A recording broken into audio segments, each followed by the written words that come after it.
खूप दिवस झाले आम्ही गार्डनला आलोच नव्हतो. म्हटलं वेळ आहे तर आपलं जाऊन तरी यावं गार्डनला. इथं नाही एवढा मोठा डायनासोर बघून ना शिवांशची माझी रिॲक्शन तरी बघा. आणि जर खरोखरचा बघितला असता काय केलं असतं काय माहिती. इथं आलं ना की हिच्या अंगात वारच भरतं. एवढा ते खेळणी बघून पळ सुटला होता ना. मग काय पहिला आलेला लगेच त्या घसरगुंडीवर बसला. घेतलं कसरून की लगेच त्या बदका जाऊन बसला. कसं आहे प्रत्येक खेळण्याचा आनंद घ्यायचा व बाकी काय नाही. म्हटलं पोरं खेळतायत ना तर आपलं बसून तरी घ्यावं.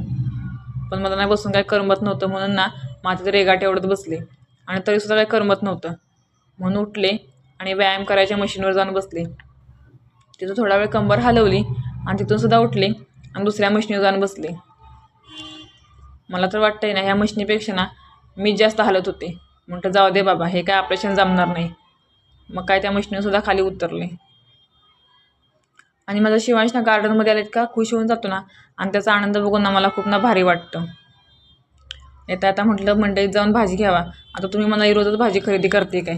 रोज नाही एवढी ना भाजी महाग झाली ना की एकाच वेळी एवढी सगळी भाजी ना आपलं काही परवडत नाही. म्हणून ना जेव्हा बाहेर येते ना तेव्हा 1-2 अशी भाजी घेऊन मी जाते.